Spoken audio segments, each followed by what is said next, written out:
আসসালামু আলাইকুম। আমি আর মনির শেফ হচ্ছেন ঢাকার একটা বড় অভিজাত চাইনিজ থাই রেস্টুরেন্টের শেফ।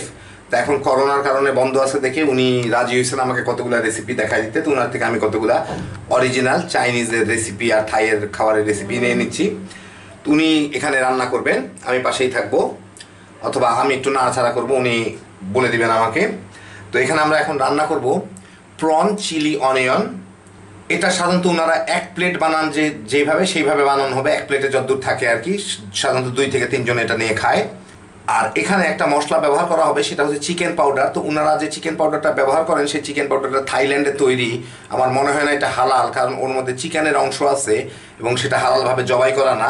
তো আপনারা যারা হালাল চান তাহলে ডেসক্রিপশনে আমি একটা লিঙ্ক দিয়ে দিব, আপনারা ইচ্ছা করলে বাসায়ই হালালটা বানায় নিতে পারেন। আর আমি ওদেরটাই ব্যবহার করছি, কারণ আমি ওদের মানে কোনো রেসিপির মধ্যে বাহার দিতে যাই নাই। তারা যা যা ব্যবহার করে ঠিক সেইভাবেই তৈরি করা হয়েছে। অনেকে জিজ্ঞেস করতে পারেন যে তাহলে হালালটা দিয়ে বানাইলেন না কেন? হালালটা দিয়ে বানাই নাই কারণ হচ্ছে যে তারা তো ব্যবহার করতেছে না, তারা যেইভাবে যেই পরিমাণ যা ব্যবহার করতেছে সেই অনুযায়ী আমি আপনাদের দেখাই দিচ্ছি যে তারা কী কী দিয়ে তৈরি করে। এক্স্যাক্টলি তাদের রেসিপিটা আপনারা পাচ্ছেন, এর মধ্যে কোনো কিছু বাড়ানো কমানো হয় নাই। কি দিল না দিল তা কোনো কিছু আসে যায় না, তারা যা করতেছে আমি সেটুকু আপনাদের দেখাচ্ছি। তারপরে কি মডিফাই করে নেবেন সেটা আপনাদের যার যার ব্যক্তিগত ব্যাপার। আমি আপনাদেরকে আসল রেসিপিটা দেখাই দিচ্ছি। তো আসেন দেখি শুরু করা যাক। প্রন চিলির জন্য এখানে কতগুলা চিংড়ি মাছ নিয়ে নেওয়া হয়েছে, কেটে মেটে যা করার দরকার ছিলে, আর মানে চোকলাটা ফেলে শুধু লেজটা আছে। এখন এর সাথে একটু পেঁয়াজ নেওয়া হয়েছে, একটু কাঁচামরিচ, এর সাথে একটু ডিম মেখে নিতে হবে। উনি ডিমটা মেখে নিচ্ছে।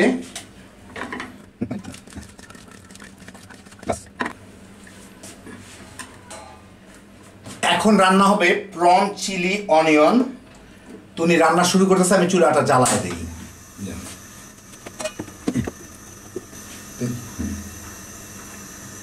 উনি তেল দিয়ে নিচ্ছেন, প্রায় আধা টেবিল চামচের মতো তেল দেওয়া হইল, সয়াবিন তেল।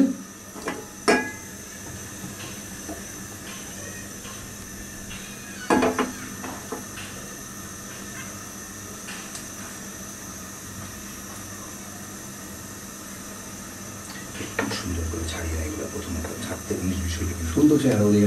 আচ্ছা ঠিক আছে, এটা সুন্দর চেহারা হবে।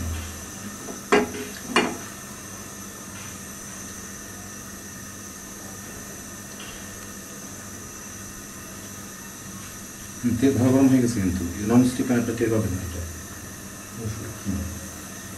এর মধ্যে একটু রসুন, একদম কুচি কুচি করা গ্রেট করা রসুন, একদম দেখতেই পাচ্ছেন, যাকে উনারা রসুনের কিমা বলে, ওটা একটু দিয়ে নিলেন, আধা টেবিল চামচের মতো। এখন ওই যে মাখায় রাখা চিংড়ি মাছ, পেঁয়াজ আর আর কাঁচামরিচ, হ্যাঁ, দিয়ে এখন এটা ভেজে নিচ্ছে।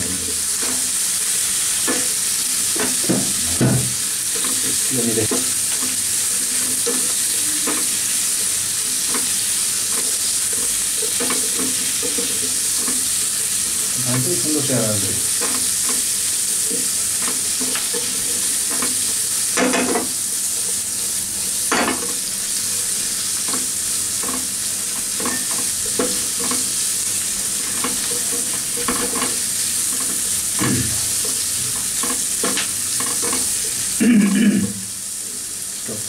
হ্যাঁ, কতক্ষণ ভাজলো দেখতে পাইলেন, আমি কিন্তু এটা কোনো কাটি নাই।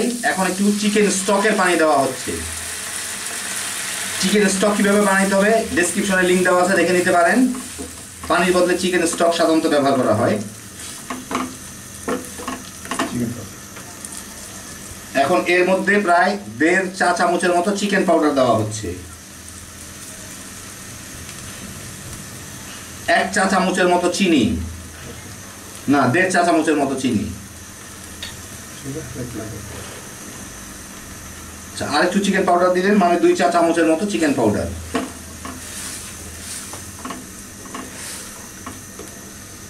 এটা হচ্ছে কেনা চিকেন পাউডার। আপনারা যদি ডেসক্রিপশনে লিঙ্ক দেওয়া থাকবে, কেউ হালালটা বানিয়ে নিতে চান তাহলে এর ডবলটা দিতে হবে, কারণ ওটার একটু ভলিউম বেশি হয়। উনি 2 চা চামচ দিলেন, আপনাদের এই জায়গায় 4 চা চামচ দিতে হবে যদি নিজেরা বাসায় বানান, আমার এটা দেখে আর কি।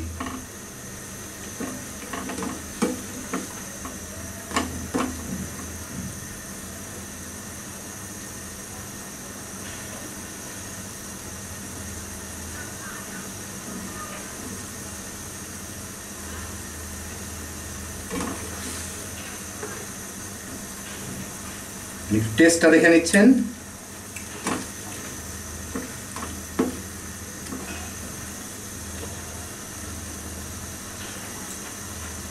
এইবার এই যে কর্নফ্লাওয়ার গুলে রাখা হয়, কর্নফ্লাওয়ার থেকে উনি নিয়ে এটা গ্রেভিটা করবেন। কর্নফ্লাওয়ার কিন্তু এটা অনেক ঘন করে গুলে হয়ে গেল। দেখেন কয়েক সেকেন্ডের মধ্যেই আপনারা দেখতে পেলেন রিয়েল টাইমে কতক্ষণ লাগলো এটা বানাইতে। এখন এটাকে প্লেটে ঢেলে সার্ভ করে দেওয়া হবে। তো এই দেখেন হয়ে গেল আমাদের প্রন চিলি অনিয়ন, রেস্টুরেন্টের শেফকে দিয়ে রেস্টুরেন্টের রেসিপিতে তৈরি, একদম রেস্টুরেন্টের খাওয়া, মানে অভিজাত রেস্টুরেন্টের খাওয়া, যা তা রেস্টুরেন্ট না। কত সহজ এটা তৈরি হয়। আপনারা রান্নাটার পুরো প্রসেসটা রিয়েল টাইমে দেখলেন, মানে ওদের যতক্ষণ লাগলো আমার বাসার চুলায় করতে ততক্ষণই আপনারা দেখলেন। আমি কোনো কাটছাট করি নাই, যাতে আপনাদের ভালো মতো আইডিয়া হয়। ওদেরটায় হয়তো এর থেকে আধা মিনিট কম লাগতে পারে, কারণ তাদের চুলাটা অনেক পাওয়ারফুল, আর ওদের অন্যান্য জিনিসও একটু বেশি পাওয়ারফুল, কমার্শিয়াল। কিন্তু বাসায় করলে আপনাদের একই রকম সময় লাগবে, একই রকম সব জিনিস লাগবে। তো দেখে ফেললেন ঝটপট কেমন করে তৈরি করে ফেলতে পারেন। হ্যাপি জোশের একটা আইটেম। এখন রেস্টুরেন্টকে আপনাদের বাসায় নিয়ে আসলাম, খালি বানাইবেন, তামা তামা করে খাইবেন। আর এইখানে ওরা যে চিকেনের পাউডারটা ব্যবহার করে সেটা থাইল্যান্ডে তৈরি। তো এর মধ্যে একটু চিকেনের অংশ থাকে, মুরগির অংশ থাকে, সেই মুরগিটা হালালভাবে জবাই করা না, সেই জন্য আমাদের মুসলমানদের জন্য এটা হালাল না। তা আপনারা মালয়েশিয়া কিংবা পাকিস্তান এগুলো এই সমস্ত জায়গায় তৈরি যদি চিকেনের পাউডার পান, ওটা ব্যবহার করতে পারেন, ওটা হালাল হবে। আর অথবা নিজেদের বাসায় বানিয়ে নিতে পারেন খুবই সহজে। ডেসক্রিপশনে লিঙ্ক দেওয়া আছে, ওখান থেকে দেখে নিতে পারেন কেমন করে বাসায় তৈরি করবেন। আর চিকেনের স্টকটা কীভাবে তৈরি করতে পারবেন এটা খুবই সহজ, মুরগির হাড় জাল দিয়ে তৈরি করা হয়। ওটা লিঙ্কও আমি ডিসক্রিপশনে দিয়ে দিলাম, ওটা আপনারা বাসায় তৈরি করে নিতে পারেন। ওটা বিভিন্ন স্যুপ আর এই সমস্ত খাওয়ায় পানির বদলে ব্যবহার করা হয়। দুইটা লিঙ্কই ডিসক্রিপশনে আমি দিয়ে দিলাম, আপনারা যারা যারা চান ওখান থেকে দেখে নিতে পারেন। আল্লাহ আপনাদের সবাইকে ভালো রাখুন, সুস্থ রাখুন, নিরাপদে রাখুন। ইনশাআল্লাহ বেঁচে থাকলে আবার দেখা হবে। আল্লাহ হাফিজ।